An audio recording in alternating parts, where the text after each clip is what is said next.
En raison des avertissements de précaution pour la santé publique concernant la pandémie du coronavirus COVID-19, nous avons momentanément choisi de suspendre nos rassemblements. Nous vous présenterons donc nos enseignements intégraux via les médias sociaux tels YouTube et Facebook. Que le Seigneur puisse vous encourager et vous bénir par ses paroles. Bonne écoute.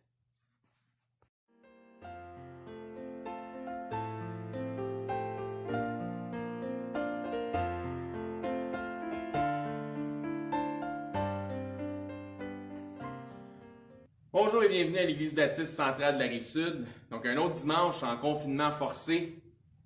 Donc on est maintenant on avait eu le 2, le 9, maintenant nous sommes rendus le 16, espérant que tout s'arrête là, qu'on n'aura pas d'autres mauvaises nouvelles qui vont s'ajouter à la liste. Aujourd'hui, on va parler des choses que le Seigneur veut dans notre vie, puisque le titre du message s'intitule « Ce que Dieu veut ». Et le passage qu'on va utiliser aujourd'hui vient de 1 Thessaloniciens à partir du chapitre 4, à partir du verset 3 jusqu'à 12. Et ça commence en disant exactement le titre de notre message. Ça dit donc, 1 Thessaloniciens 4, ça commence en disant « Ce que Dieu veut, c'est votre sanctification. » C'est que vous vous absteniez de l'impudicité. Ensuite, c'est que chacun de vous sache posséder son corps dans la sainteté et l'honnêteté, sans vous livrer à une convoitise passionnée, comme le font les païens qui ne connaissent pas Dieu. C'est que personne n'use envers son frère de fraude. Donc, ce que Dieu veut, c'est que personne n'use envers son frère de fraude et de cupidité dans les affaires, donc le commerce. Parce que le Seigneur tire vengeance de toutes ces choses, comme nous vous l'avons déjà dit et attesté. Verset 7. Car Dieu ne nous a pas appelés à l'impureté, mais à la sanctification. Celui donc qui rejette ses préceptes ne rejette pas un homme, mais Dieu qui vous a aussi donné son Saint-Esprit. Verset 9. Pour ce qui est de l'amour fraternel, vous n'avez pas besoin qu'on vous en écrive, car vous avez vous-même appris de Dieu à vous aimer les uns les autres. Et c'est aussi ce que vous faites envers tous les frères de la Macédoine entière. Mais nous vous exhortons, frères, à abonder toujours plus dans cet amour et à mettre votre honneur à vivre tranquille, à vous occuper de vos affaires et à travailler de vos mains, et comme nous vous l'avons déjà recommandé. En sorte que vous vous conduisez honnêtement envers ceux du dehors et que vous n'ayez besoin de personne. Prions. Père Céleste, merci Seigneur de faire en sorte que même par le Saint-Esprit, même si on est en diffusion par les médias sociaux, vous pouvez atteindre les cœurs parce que le Saint-Esprit n'est pas limité à savoir comment il veut accomplir son œuvre. Ça nous dit que la parole de Dieu est comme ne fera pas son effet, donc elle ne partira pas du Seigneur, de Dieu, sans retourner à lui, sans avoir accompli son effet. Donc maintenant, Seigneur, je prie d'être avec tous ceux qui écoutent le message maintenant en diffusion parce que c'est les options qu'on a. Déjà, Seigneur, merci parce qu'on a des options, malgré le fait qu'on doit fermer l'auditorium pour les rassemblements à cause du décret gouvernemental. Seigneur, je prie d'être avec les dirigeants de notre pays, de notre province, faire en sorte, Seigneur, de leur donner de la sagesse, de la crainte de Dieu et du discernement dans les choses qui concernent le travail qu'ils ont à faire concernant toute cette histoire pandémique qui sévit. Seigneur, soyez avec nous, soyez avec nos cœurs. Merci pour toutes les bontés que vous déversez sur nous. Merci pour l'abondance de vos bénédictions. Seigneur, merci de nous ouvrir, d'ouvrir notre cœur, d'ouvrir notre entendement, d'ouvrir notre esprit à ce que vous avez pour nous aujourd'hui et à comprendre quelle est votre volonté en ce qui nous concerne. Merci, dans notre Christ compris. Amen. Donc, ce que Dieu veut. Quelle est la volonté de Dieu en ce qui nous concerne? Bien, beaucoup de choses dans le passage qu'on vient de lire. Le premier verset, donc le verset 3, le premier verset qu'on a lu, nous parle de la volonté de Dieu. Hein, ça nous dit, première partie du verset, ce que Dieu veut. Là, ça continue en disant, c'est votre sanctification. Donc, qu'est-ce que Dieu veut? notre sanctification. Puis après ça, il explique des choses qui parlent, qui manifestent la sanctification ou qui vont vers la sanctification ou qui sont exactement à l'opposé. Donc, voici ce que vous devez faire, voici ce que vous devez entretenir et maintenir, et voici ce que vous ne devez surtout pas faire. Donc, puis on va voir là, que quand il dit de ne pas faire telle chose, ben, il parle, c'est comme si il s'agissait d'une régression, tandis que d'aller dans la sanctification, c'est vraiment une question de progression. Un peu comme je parlais, on a pris une marche avec des amis de l'Assemblée dimanche passé. Donc, un très, très bon temps qu'on a passé ensemble. C'était vraiment plaisant de voir ceux qui étaient là. On était un bon nombre. Et donc, sans mesure, sans restriction, on a pris une marche de santé ensemble. Et ce que je disais à un frère, il n'y a pas de statu quo en Christ. Soit on progresse, soit on régresse.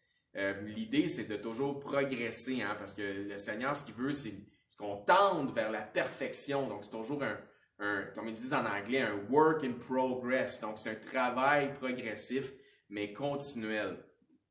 Le Seigneur n'a jamais fini avec nous, puis j'ai des beaux témoignages de gens qui sont dans l'Assemblée qui disent vraiment que ça fait plusieurs années qu'ils sont sous l'admonition de la parole de Dieu, puis ils entendent des choses, puis là, ils entendent encore des choses qui font encore que ça réforme leur esprit et leur entendement.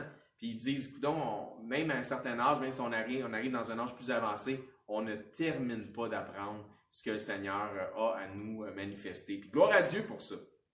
Donc, ce que Dieu veut, c'est votre sanctification. Par sa grâce, Dieu nous a sauvés par la foi que nous avons manifestée en son Fils unique, Jésus-Christ. Sa volonté première, en ce qui concerne tous les hommes, c'est que tous viennent à la repentance. Pas d'exception. La volonté de Dieu, c'est qu'aucun ne périsse. Hein? C'est pas qu'il y ait des hommes qui aient en enfer. C'est de ça justement qu'on va parler. Donc, que tous viennent à la vie éternelle en son Fils. Est-ce que ça va arriver? Non, mais c'est ce que Dieu veut. C'est ce que Dieu souhaite. Ça, c'est sa volonté. Suite à la rébellion des anges, Dieu a préparé pour eux quoi? L'enfer. La volonté de Dieu, c'est que personne parmi les hommes finisse ou aille aussi dans ce lieu qui est un lieu de tourment. Le problème, c'est que nos ancêtres, Adam et Ève, comme les anges qui se sont rebellés, ben, Adam et Ève se sont rebellés aussi de la même façon. En fait, ce qu'ils ont fait, c'est qu'ils ont écouté le diable, Satan, l'adversaire. Donc, un tiers des anges l'a écouté aussi et ont été déchus de leur dignité, donc d'anges. Ils sont devenus maintenant, à ma conviction, des démons. Adam et Ève, eh bien, ils étaient dans le paradis, tout allait bien. Et la promesse, c'était au jour où tu mangeras de l'arbre du fruit de la connaissance du bien et du mal, certainement, ce jour-là, tu mourras. Eh bien, la mort est venue dans le monde par le péché. Eh bien, eux aussi, nos ancêtres ont suivi ce que le diable leur a proposé. Et l'homme est devenu, en quelque sorte, rebelle, comme les anges sont devenus rebelles. Mais on a un avantage sur ces anges. Et l'avantage que nous avons, c'est la foi. Donc, c'est pourquoi Jésus nous prépare aussi une place, mais pas un lieu de tourment. Là. Non, ben, pour ceux qui ont la foi, c'est un lieu de paix, c'est un lieu d'amour, c'est un lieu de joie, d'exaltation, de vie, de la vie éternelle auprès de Dieu et son Fils. Dans 1 Timothée 4, ça nous dit « Dieu veut que tous les hommes soient sauvés et parviennent à la connaissance de la vérité. » Tant qu'à regarder ce que Dieu veut, ça c'est une des choses que Dieu veut, que tous les hommes soient sauvés et parviennent à la connaissance de la vérité. Dieu nous sauve. C'est donc que le sang de Jésus nous a lavés de nos iniquités. Nous conservons notre nature charnelle et pécheresse, puis on ne peut pas rien faire contre ça, c'est attaché à nous autres. Mais Dieu nous sauve et nous sanctifie. C'est comme ça dit, encore une fois, dans la première partie du verset 3, chapitre 4 d'un Thessaloniciens, ça dit « Ce que Dieu veut, c'est votre sanctification. » Donc, c'était la volonté de Dieu que nous soyons sauvés, gloire à Dieu, mais sa volonté continue dans le fait que nous devons continuer dans la sanctification. Comme je disais tantôt, c'est un travail progressif. C'est comme quelque chose qu'on doit nourrir ou entretenir, un peu comme un jardin. C'est un peu l'image que j'ai. ou qu'on doit arroser, qu'on doit entretenir, etc. Donc, il y a tout le temps un travail qui est progressif. Ça ne s'arrête pas, cette chose-là. Il n'y a pas de statu quo dans la sanctification. Donc, il ne veut surtout pas que nous retournions dans notre vie d'avant, donc de régresser dans les péchés, dans les activités qui méprisent justement ou la sainteté de Dieu.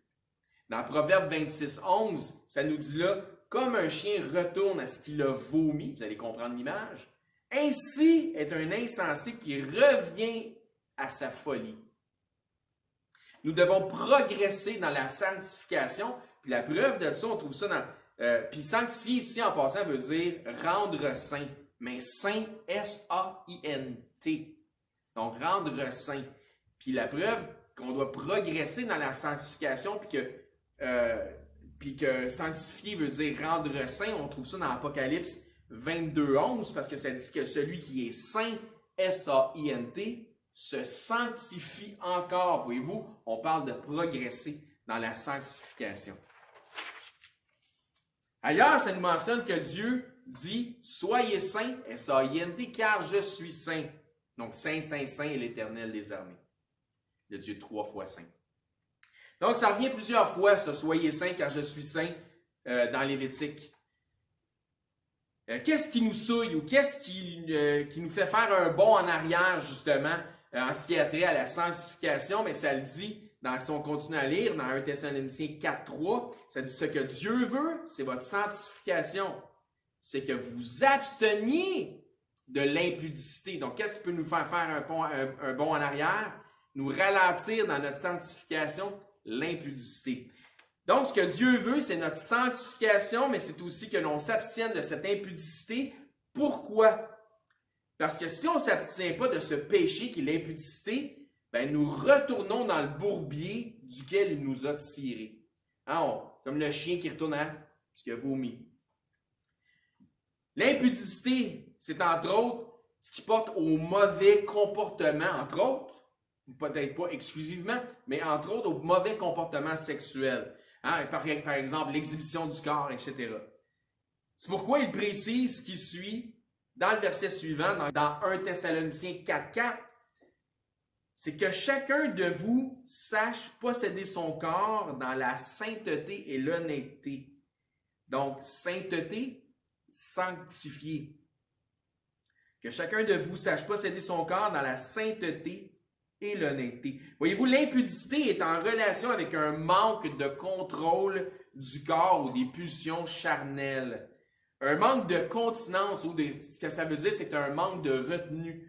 C'est un savoir que de retenir son corps, parce que ça dit ici que chacun de vous sache posséder son corps. Donc, c'est un savoir. Il faut savoir posséder notre corps et non que notre corps soit possédé par quelque chose d'autre. Donc, c'est nous qui devons posséder. Donc, on doit prendre le contrôle. Posséder son corps dans la sainteté. Pourquoi la sainteté? Parce que la sainteté va dans le même sens que la sanctification. C'est ce que ça signifie. Et certainement à l'inverse de l'impudicité. L'impudicité, c'est le contraire de la pudeur. C'est l'antonyme de la pudeur. C'est particulièrement tout ce qui touche les péchés à caractère sexuel, comme je disais, ou immoraux aux yeux de Dieu. Ça pourrait être extrêmement moral aux yeux du monde et puis de cette société. Mais si Dieu dit c'est mal, ben le constat pour nous, chrétiens, croyants, ben, devrait être que si Dieu dit que c'est mal, cette société aurait beau dire que c'est bien tant qu'elle voudra, ben pour nous, notre constat, c'est que c'est mal. Parce que Dieu le dit. Encore une fois, ça fait écho au message récemment où je parlais de c'est quoi la différence entre nous et Adam et Ève, mais qu'il n'y en a pas en fait. Parce que la raison, comment on fait pour savoir si quelque chose est bien ou pas pour nous, les croyants d'aujourd'hui, c'est que Dieu dit. Donc, si Dieu dit que c'est mal, le constat pour nous, c'est que c'est mal. Dans Ésaïe, ça nous dit, par exemple, « Malheur à ceux qui appellent le mal bien et le bien mal. » Vous allez trouver la référence dans Ésaïe 5, 20. Dieu dit, « Ne fais pas ceci, ne fais pas cela, car c'est mal. Donc, fais-les pas. » Demeurons donc dans la volonté de Dieu en ne prenant pas comme excuse les permissivités de cette société ou les permissivités que ce monde offre. Ben, si c'est bon pour eux autres, c'est bon pour moi. Non, pas nécessairement. Si Dieu dit que c'est mal, c'est mal. Donc, parce que si on faisait ça, puis on commençait à justifier que c'est correct parce que socialement, tout le monde le fait, ben on tomberait dans le piège du diable. Puis c'est qui le prince de ce monde? Le diable! C'est pourquoi il dit ensuite dans 1 Thessaloniciens 4,5, sans vous livrer à une convoitise passionnée, comme le font qui? Les païens. Mais lesquels, c'est quoi? Qu'est-ce qu'il veut dire par les païens? Il dit ceux qui ne connaissent pas Dieu. Donc, faites pas des affaires comme les autres qui ne connaissent pas Dieu. Vous connaissez Dieu, vous avez été connus de Dieu. Donc, Dieu, il a quelque chose à vous dire, puis il vous dit, voici, ça c'est bien, puis ça c'est mal. Fais pas ce qui est mal, puis fais ce qui est bien. Selon mon jugement, à moi, l'Éternel, sanctifie-toi, soyez saints, car je suis saint. Donc, les convoitises, en fait, sont trompeuses. Elles semblent nous promettre, dans leurs assouvissements, la joie, le bonheur, l'exaltation, etc. Parce que ça a l'air le fun, ça a l'air plaisant. Mais en fait, les convoitises font la guerre à l'âme, puis on ne combat pas contre le sang et la chair. Donc, votre âme devrait être en guerre contre les convoitises charnelles, et c'est normal qu'il y ait un tiraillement. Si vous vous livrez, comme ça dit au verset 5, vous vous avouez vaincu. La convoitise veut votre malheur en vous faisant miroiter le bonheur. Ça, c'est rien que du marketing de la part du diable. Ça nous dit « Heureux l'homme qui endure la tentation ». La convoitise liée aux passions est dangereuse. Les passions charnelles dérèglent votre jugement spirituel. Je répète, les passions charnelles dérèglent votre jugement spirituel. Si tu écoutes la chair, tu n'as plus de jugement spirituellement parlant. 1 Thessaloniciens 4, verset 3. Ce que Dieu veut, qui est le titre de notre message, c'est votre sanctification. C'est que vous vous absteniez de l'impudicité, c'est que chacun de vous sache posséder son corps dans la sainteté et l'honnêteté, sans vous livrer à une convoitise, comme des passions passionnées, comme le font les païens qui, eux autres, ne connaissent pas Dieu. Donc, si nous faisons le cheminement à l'inverse de notre texte, ceux qui ne connaissent pas Dieu, l'ensemble du monde dans lequel on vit, de ceux qui nous entourent, ce monde et ses standards, les gens de ce monde, sans Dieu, sont motivés par la chair et ses pulsions, ses convoitises, ses passions, ça devient complètement pour eux du dérèglement. Ils ne savent pas comment tenir leur corps dans l'honnêteté, certainement pas dans la sainteté. Donc, il ne faut pas regarder à ces standards-là pour savoir ce qu'on devrait faire, mais plutôt regarder quels sont les standards que le Seigneur veut bien nous imposer.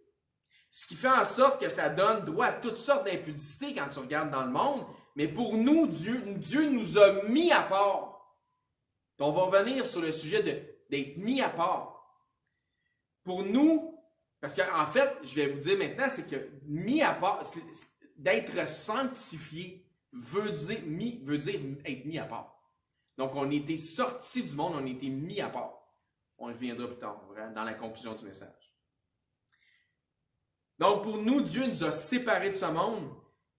Au verset 7 de notre texte d'ouverture, ça dit « Car Dieu ne nous a pas appelés à l'impureté, mais à la sanctification. » On était sanctifiés, on était mis à part.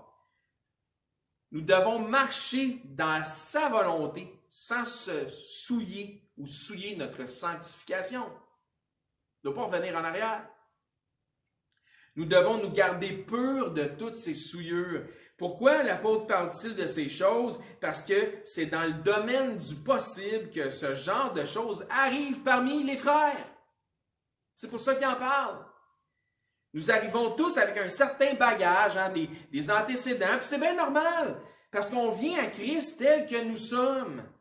S'il fallait essayer de se réformer ou réformer notre vie avant de venir à Christ, ça en viendrait à l'équivalent d'essayer de se sauver par nos œuvres. Il n'y a pas d'œuvre qu'on peut faire pour être sauvé. Donc, on vient à Christ tel que nous sommes. Mais bien sûr, lorsqu'on a un certain bagage, puis on vient à Christ tel que nous sommes, puis là, le Seigneur veut réformer et transformer notre vie, ben ça va nous mettre à l'épreuve, ça va mettre notre foi à l'épreuve, c'est normal. Ça éprouve notre foi envers le Seigneur. Est-ce qu'on va se soumettre ou non? On lit ce que Paul dit ici, puis on peut avoir le sentiment qu'on ne sera jamais à la hauteur des demandes, des standards de la vie chrétienne. J'ai des petites nouvelles pour vous. Si vous avez confessé Christ comme Seigneur et Sauveur, vous êtes sauvés. Puis une fois sauvé, toujours sauvé. Mais vous êtes sauvés pour la sanctification. Vous n'êtes pas sauvés par les œuvres, mais vous avez été sauvés pour les œuvres. Il y a une nuance là. L'œuvre de rendre, en tout cas, une de ces œuvres-là, ça serait l'œuvre de rendre en notre personne ou en votre personne un bon témoignage pour votre Seigneur. Christ n'a pas que la mention de sauveur, mais aussi d'être Seigneur. On l'oublie souvent, celle-là. Plusieurs voudraient avoir un sauveur, mais laissez la partie Seigneur de côté. Il ne vient pas me dire ce qu'il faut que je fasse dans ma vie. Tandis que le Seigneur, si on se soumet à ce qu'il nous demande, les choses qu'il nous demande pour notre vie, ben c'est juste des bonnes choses. Puis il n'y a que des bénédictions qui nous attendent. Donc, le fait qu'il est Seigneur, ça implique donc la notion d'obéissance. Christ règne présentement, puis j'espère qu'il règne dans votre cœur.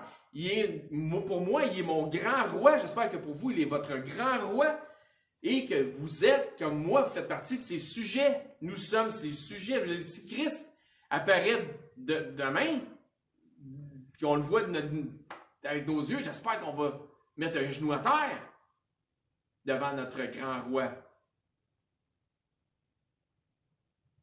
Donc, on lui doit allégeance, on lui doit obéissance, nous sommes ses sujets. Donc, continuons d'avancer maintenant dans notre texte, dans 1 Thessaloniciens 4,6. C'est que personne n'use envers son frère de fraude, donc ce que Dieu veut. C'est que personne n'use envers son frère de fraude et de cupidité dans les affaires, donc dans tout ce qui est commerce, business, etc. Parce que le Seigneur tire vengeance de toutes ces choses. Il y a un principe qui est établi, puis qui est indubitable et invariable, comme nous l'avons déjà dit et attesté. Encore une fois, l'apôtre est clair. Il dit fraude envers son frère. Ah, mais tu dis, voyons, ça se peut pas. Oui, ça se peut. Donc, c'est possible que ce genre de choses, que c'est déplorable, puis c'est réprimable. Mais ça se peut que ça arrive parmi les frères. Donc, attention aux fausses accusations de dire contre ceux de la famille de Christ ou de ceux de la famille de la foi qui disent sans cesse, « Ah, ben, ça, c'est pas chrétien, cet ajustement-là. Fait que cette personne-là, elle peut pas être un chrétien, ça se peut pas qu'elle soit sauvée. » C'est pas parce que selon ton jugement, que si quelqu'un a bien agi, par exemple, à ton égard, que cette personne est plus chrétienne que celui qui a, encore une fois, selon ton jugement, a mal agi à ton égard. Il n'est pas plus ou moins chrétien. Tu as peut-être raison, par exemple, telle ou telle action venant d'un frère ou d'une sœur peut ne pas être selon la volonté de Dieu ou selon la sagesse divine. Je comprends ça, on comprend tout ça, mais n'en demeure pas moins que c'est quand même ton frère ou ta sœur en Jésus-Christ. C'est pas à toi de l'excommunier ou de le mettre au rang des réprouvés ou de juger de la finalité de son salut à cause d'une circonstance. Ouais, tel m'a fait ceci, ses agissements, c'est pas chrétien, fait que ça n'a pas de bon sens, donc c'est pas chrétien d'agir de la sorte, ou un chrétien ne peut pas agir de cette façon-là, donc il ne peut pas être sauvé. Wow! Pas trop loin! Ben, je te dirais ceci, attention! Toi qui juges, parce qu'en jugeant, tu commets les mêmes choses. Un ou une telle dans l'assemblée me blesser, me vexer, ou peu importe. m'en va partir de cette assemblée parce que c'est pas chrétien. Parce que c'est encore bien plus chrétien de ta part, hein, d'aller bouder dans ton coin puis de quitter les frères et les sœurs dans le Seigneur pour une situation, une circonstance avec une X personne. Ben non! C'est pour ça qu'en jugeant, toi qui juges, tu commets les mêmes erreurs. Fait que tu dis que les autres, ce qu'ils font, c'est pas chrétien, mais que toi, ta réaction à ce qui est pas chrétien des autres, c'est pas chrétien non plus!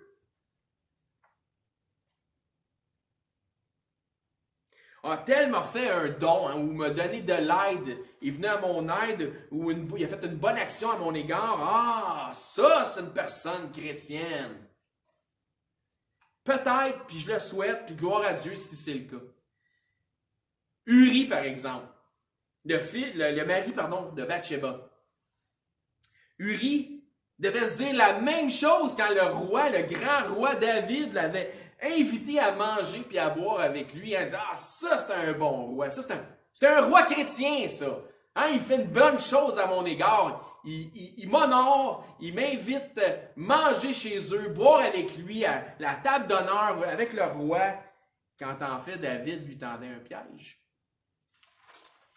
Oui, là, David, le roi l'a sauvé, là, qui est au ciel présentement, mais que définitivement son action, là, on aurait pu tous la qualifier de pas chrétienne. Morale d'histoire, sans être suspicieux les uns des autres, parce que c'est pas le but de ce que je cherche à établir dans le message, mais plutôt je cherche à mettre en valeur votre discernement. Si discernement vous avez. Une personne peut sembler te vouloir du bien par amitié ou par compassion. Puis tant mieux si c'est le cas, mais peut-être qu'en fait aussi, elle cherche à obtenir quelque chose de toi. C'est une autre possibilité. Je fais juste émettre des possibilités. Dans une autre proportion, une personne peut, avec les meilleures intentions du monde, faire quelque chose qui cause un préjudice, mais sans jamais en avoir eu les intentions. Dans Habakkuk 2,15, ça dit « Malheur à celui qui fait boire son prochain. » Puis le problème, c'est pas qu'il le fasse boire, c'est ce qui suit. « À toi qui verse ton outre et qui l'enivre afin de voir sa nudité. » Donc le problème ici, c'est pas de donner à boire à son prochain comme étant de l'alcool, comme étant parce que tu es un bon hôte ou parce que quelqu'un vient manger chez vous, c'est pas ça. Mais c'est plutôt de le faire dans le but d'enivrer la personne avec un objectif de soutirer un avantage de cette personne. Tu as l'air bien fin tant que tu verses dans sa coupe. Mais il y a anguille sous roche. La naïveté, ce qui peut être interprété avec raison comme justement étant un manque de discernement. Puis ce que je disais tantôt, c'est que je veux mettre en valeur votre discernement. La naïveté, c'est de croire que parce que tu es dans une assemblée chrétienne, qu'officiellement, tu es à l'abri de toutes ces situations-là. La réalité devrait être que oui. Mais la vérité, si on se fie aux Écritures, c'est que les croyants qui sont réellement des frères et des sœurs en Christ sont encore des pécheurs. Sauvés dans la grâce.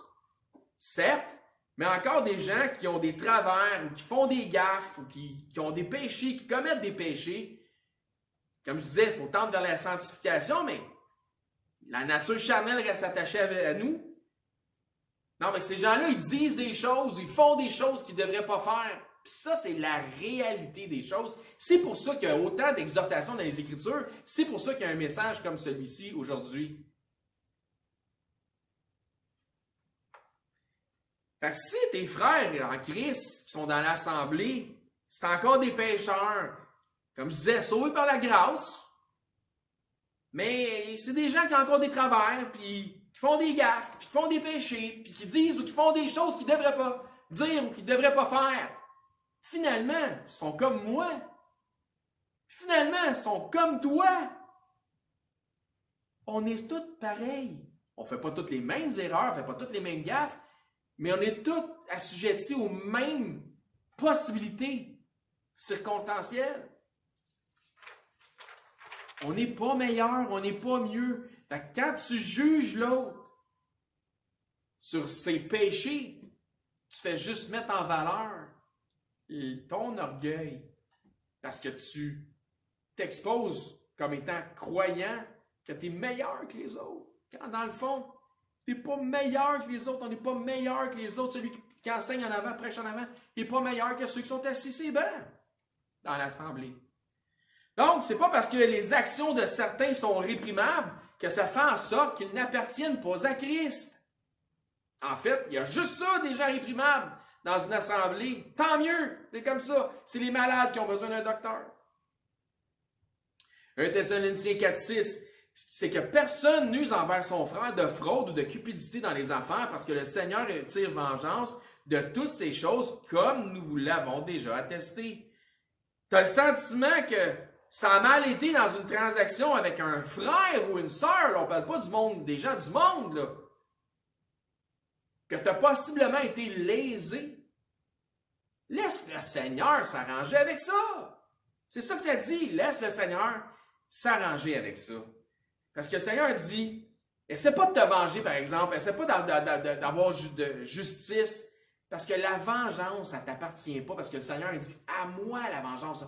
À moi la vengeance, dit l'Éternel. La vengeance appartient à Dieu. Laisse le Seigneur s'arranger avec ça. Celui qui est juste, l'Éternel voit toutes choses, et il est le rémunérateur de ceux qui le cherchent.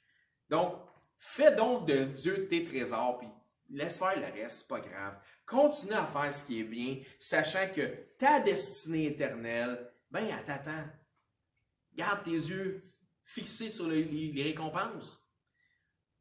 Au lieu de mettre l'emphase sur ce que ça te coûte ici, mets donc l'emphase sur ce qui t'attend en haut. Faut y croire. On s'arrête beaucoup trop aux choses temporelles, temporaires, comme si c'était des trésors là, qu'on veut garder. Là. Quand en fait, c'est rien à comparer à la gloire qui est à venir en présence de Christ et de Dieu. Il faut avoir cette foi. As-tu cette foi? 1 Thessaloniciens 4,7. Car Dieu ne nous a pas appelés à l'impureté, mais à la sanctification. Verset 8. Celui donc qui rejette ses préceptes ne rejette pas un homme. N'aime pas ça le message que tu entends là, puis ça fait pas ton affaire. Et plate! Parce que celui qui rejette ses préceptes ne rejette pas un homme, mais Dieu, qui vous a aussi donné son Saint-Esprit. C'est là où le discours se corse. Les choses énoncées par Paul et les disciples qui l'accompagnent, ceux qui ont écrit la lettre à Thessalonique, sont des préceptes qui viennent de la volonté divine, de la volonté de Dieu. Ce qu'il dit ici, c'est si vous rejetez ces préceptes-là, vous ne rejetez ni Paul, ni Silas, ni Timothée qui ont participé à la lettre, ni le prêcheur qui vous instruit, mais Dieu directement. Le Dieu qui nous a donné son Saint-Esprit. C'est comme pour les deux messages qu'on a eus récemment, il y a quelques semaines. Hein? N'éteignez pas l'Esprit, puis n'attristez pas l'Esprit. Dieu nous a donné son Saint-Esprit, mais lorsque l'on marche en désobéissance, l'Esprit de Dieu combat contre notre esprit pour nous ramener sur le droit chemin. Nous savons quand nous désobéissons, l'Esprit de Dieu ne nous laisse pas tranquilles. Donc, des fois, il nous rappelle à l'ordre simplement par notre conscience. Parce que nous avons déjà la connaissance de ce qui est juste, puis on sait que ce qu'on fait, c'est pas correct. Fait que notre conscience nous reprend, donc il y a un combat. Parfois, il nous ramène à l'ordre par une exhortation, ça peut être un parent, un frère, par une sœur. Parfois, à travers la prédication, comme vous entendez présentement, les enseignements qui sont là pour notre perfectionnement. Quoi qu'il en soit, il ne faut pas endurcir notre cœur en refusant d'être repris par Dieu pour rejeter ses préceptes, comme ça dit là. Mais il faut être sage, puis accepter, voire même dire merci, remercier lorsque nous sommes repris, puis dire merci de me reprendre parce que ça m'aide à demeurer sur le droit chemin.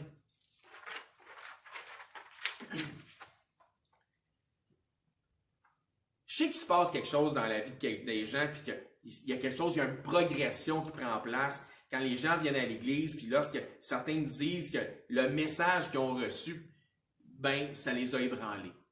Puis là, je fais, ça les a ébranlés, puis ils me disent, puis ils finissent leur phrase en disant, ça m'a ébranlé, ça c'est venu me chercher, mais merci. Wow. Là, tu sais qu'il y a quelque chose qui progresse. Ça m'a shaké, là, dans mes convictions, ça m'a remis en question, mais merci. Tandis qu'il y en a d'autres, elles sont pressées de quitter l'Assemblée, là, frustrées, là, peut-être même d'avoir été sanctionnées par l'Esprit de Dieu à travers la prédication, comme si ça venait de l'homme qui parle en avant. Mais ce qui a été exposé, c'est des principes que le Seigneur nous annonce. Les assemblées qui flattent les gens sont grandes en nombre. Mais la croissance spirituelle des gens qui sont là est habituellement pas très efficace, pas tellement au rendez-vous. Pour reprendre ce que mes frères disent souvent, c'est des assemblées au petit lait. Ça flatte les gens, ils ont un bon sentiment, mais il n'y a pas de progression spirituelle là. Tu n'auras pas des grosses conversations ecclésiastiques avec les gens qui assistent à ces endroits-là. Tandis que là où les gens sont parfois repris par la prédication, puis c'est ça, prêcher. Prêcher, ça défie, ça challenge nos convictions, puis ça nous revire un peu, puis ça nous défie de prendre ça, puis de mettre ça en pratique, puis de progresser avec ça. Ça ne flatte pas la prédication, là. Tandis que, comme je disais, où les gens sont parfois repris par la prédication, je vous garantis que le nombre est plus bas, mais ceux qui y sont, qui persévèrent, deviennent habituellement plus matures dans la foi. C'est pas du divertissement de week-end qu'on fait ici, les amis, là, dimanche après dimanche. Notre espoir, c'est que vous sortez d'ici, semaine après semaine, pas simplement avec juste un bon sentiment, mais parfois avec quelque chose qui défie votre foi, qui vous amène à vous remettre en question. Non pas simplement avec le sentiment que vous êtes une bonne personne, qui va au ciel. Non, non. Mais avec une conviction de la réalité suivante, que vous êtes une mauvaise personne, sauvée par la grâce, puis qui va au ciel. C'est pas génial, ça. Encore meilleur. Tu ne le mérites pas, tu sais que tu ne le mérites pas, mais tu l'as quand même. Donc, ce sont les malades, comme je disais tantôt, qui ont besoin d'un docteur. Proverbe 27,5, mieux vaut une réprimande ouverte qu'une amitié cachée. Pour paraphraser un peu, c'est mieux d'avoir une gifle de quelqu'un qui t'aime qu'une flatterie de quelqu'un qui t'haït. Ou une correction. Une gifle, c'est peut-être trop rough, mais peut-être une correction de quelqu'un qui t'aime. On va prendre ça comme ça. Mais c'est une image. 1 Thessaloniciens 4, 9 et 10, donc on approche la fin du texte.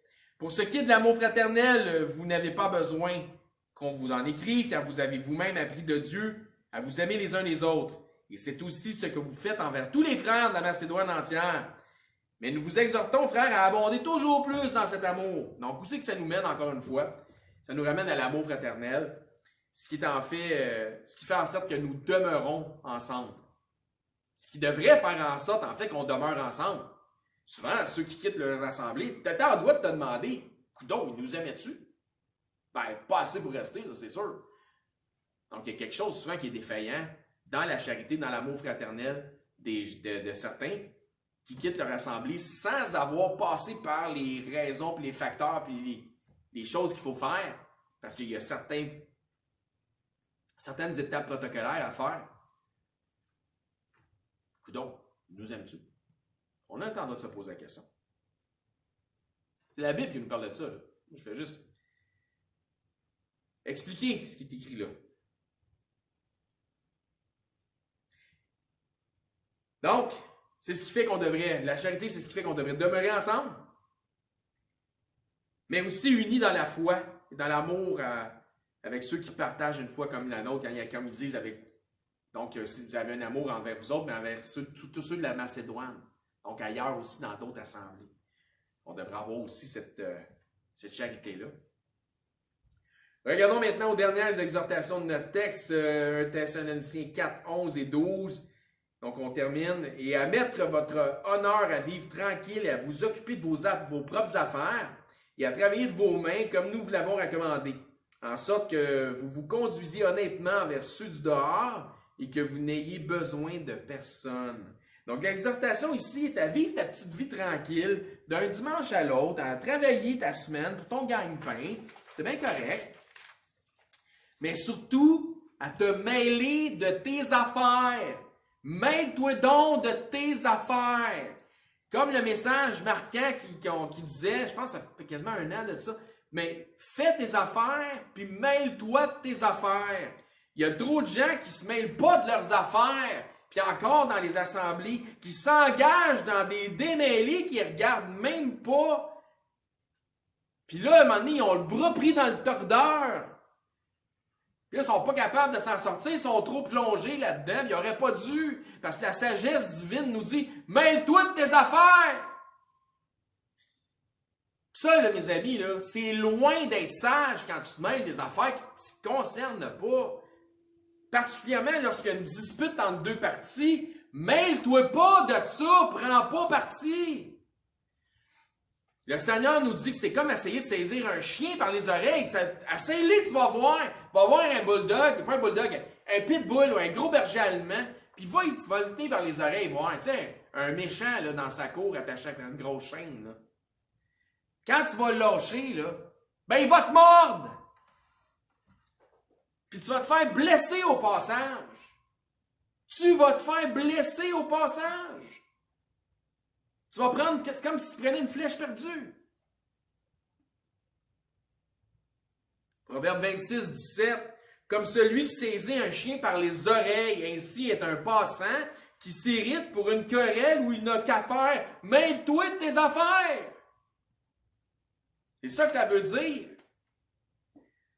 Tout ça, comme ça nous dit au verset 12, ça fait que nous soyons un bon témoignage. Pourquoi? Parce que c'est ça la sanctification. Parce qu'il faut qu'on soit un bon témoignage pour Christ envers ceux du dehors. Donc, une des bonnes manières d'être un bon témoignage, entre autres, ça nous dit, c'est d'avoir de l'autonomie financière, de faire ton travail puis de gagner ta croûte. Hein, comme dans Romains 13, 8, ça dit, ne devez rien à personne. Si ce n'est, encore une fois, ça revient encore à ça, de vous aimer les uns les autres, car celui qui aime les autres a accompli la loi. Conclusion du message d'aujourd'hui, c'est un peu vif, un peu raide, en conçoit, mais si c'est ça le message que le Seigneur veut vous amener, j'espère que vous allez avoir la maturité en Christ de recevoir ce que le Seigneur a pour vous. Vivez-vous une vie sanctifiée, ce qui signifie être aussi mis à part, comme je disais. On a été mis à part du reste du monde. C'est pourquoi il est dit de ceux qui sont les enfants du Seigneur, qui sont des élus. Vivez-vous sanctifié, avec retenue. Savez-vous posséder votre propre corps? Ben, si vous n'avez jamais fait de Jésus-Christ votre Seigneur, le Seigneur, exemple de votre vie, mais aussi le Sauveur de votre âme, donc Seigneur et Sauveur. Essayez pas de réformer votre vie, comme je disais dans le message, avant de venir à lui. Venez à lui tel que vous êtes. Et ensuite, en qualité de Seigneur qu'il est, laissez-le transformer votre compréhension des choses. Hein, il va vous sortir de ce monde, puis il va vous donner sa sagesse à lui, qui est plus sage que toute la sagesse des hommes. Si Dieu avait de la folie, ça nous dit que sa folie serait plus sage que la sagesse des hommes. Donc, si vous lui donnez votre vie, il va lui-même la transformer pour sa gloire. Mais en même temps, vous allez glorifier à travers ça. Parce que ça dit quiconque s'humilie sera élevé. Mais quiconque s'élève, donc se prend pour un autre, puis pense qu'il est au-dessus de tout ça, bien, il va être abaissé. C'est un principe que le Seigneur a établi. Donc, si vous ne savez pas trop ce que ça veut dire que de faire de Jésus-Christ votre Seigneur et le Sauveur, et vous n'êtes pas trop certain, mais communiquez avec nous, puis on va certainement vous montrer ce qu'il en est de la simplicité de faire de Jésus-Christ votre Seigneur et Sauveur, puis d'avoir en même temps l'assurance par la foi que vous aurez une place qui vous a préparé, parce qu'il vous a préparé une place. C'est à vous de prendre votre place. Mais vous allez finir à un endroit éventuellement, à une place ou l'autre. C'est bien d'aller au meilleur des deux endroits possibles. Donc, le Seigneur nous a préparé une place. Ce qu'on vous invite à faire, c'est confesser Jésus-Christ comme votre Seigneur et Sauveur pour vous assurer que vous aurez une place avec nous, mais avec lui aussi au ciel, éventuellement, dans l'éternité. Sur ça, les amis, n'oubliez pas que s'il y a quoi que ce soit, on demeure à votre disposition. Si vous avez besoin de counseling biblique, si vous avez besoin de passer du temps, si vous avez des questions à poser, on va prendre un rendez-vous ensemble, puis on va pouvoir, que ce soit un rendez-vous virtuel ou un rendez-vous en personne, pour pouvoir avoir une discussion et puis voir qu'est-ce que le Seigneur dit sur certains sujets qui vous concernent, si ça vous intéresse. Si vous avez besoin, vous avez des questions sur la prédication, vous avez des commentaires, mais on est aussi ouvert à ça. Puis on vous demande d'être présent aussi avec le prochain message dimanche prochain, soit en diffusion, soit, si Dieu voulant, si les choses restent comme on espère que ça va être, ben ça sera peut-être en présentiel. Donc, sur ça, on va avoir un mot de prière. Merci Seigneur Dieu pour le message, qui est un message vivant, un message puissant, un message qui a certainement du punch, mais Seigneur Dieu, la prédication, c'est ce que ça fait, c'est que ça défie la compréhension, défie l'entendement, ça met à l'épreuve la foi. Et puis, certainement, si on regarde aux prophètes, si on regarde qui étaient là, si on regarde à Jean le Baptiste, si on regarde de Moïse, si on regarde Étienne, si on regarde Jésus-Christ, c'est tous des prêcheurs. Et si on regarde Jean le Baptiste, Étienne, Jésus sont morts pour leur foi, sont morts aussi pour avoir prêché la vérité, pour avoir défié les convictions des gens et l'entendement des gens. Donc, ils l'ont payé de leur vie. Gloire à Dieu, Seigneur, parce que on sait que le Seigneur Jésus-Christ est ressuscité 3 jours et 3 nuits après avoir été décroché de la croix. Et maintenant, c'est à cause de ça qu'on peut mettre notre foi en sa résurrection pour le salut de notre âme, parce que ça fait de lui un être à part de tous les autres. Donc, merci Seigneur pour nous avoir mis à part, nous avoir sanctifiés, d'avoir fait de nous des élus. Merci Seigneur Dieu pour la foi en Jésus-Christ, pour l'amour que vous avez déversé envers tous les hommes. Et c'est dans le nom précieux de votre Fils qu'on prie. Amen. Merci, puis on vous dit à la prochaine.